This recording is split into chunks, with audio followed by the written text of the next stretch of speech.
இனிமேல் ஏரியால நம்ம அலப்பறைய மட்டும் பாரு. அப்படி என்ன பெரிய ஊரு பெரிய திருவிழா எல்லாரும் ஓவரா பில்டப் கொடுக்குறீங்க? எதுக்கு எல்லாரும் 10 நாள் பந்தோபஸ்து போனா? இங்க போற இடம் சாதாரண இடம் கிடையாது. சிங்கத்தோட கோட்டை. 1000 பேர் அறுவரோட சுத்திட்டு இருப்பாங்க. இவனுங்களை பார்த்து மத்தவங்க தான் பயப்பட்டுமே தவிர இவனுங்க யாருக்கும் பயப்பட.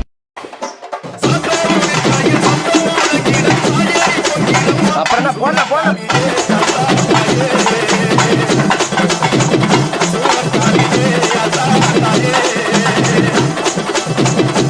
அதே பண்ண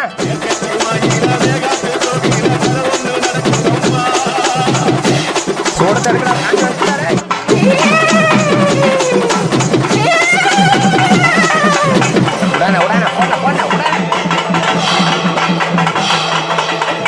ஆஹா ஆரம்பிச்சுட்டாரோடா.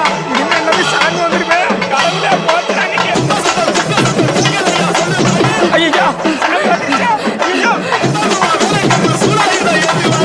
அப்புறம் என்ன போடு டான்ஸ் போடு.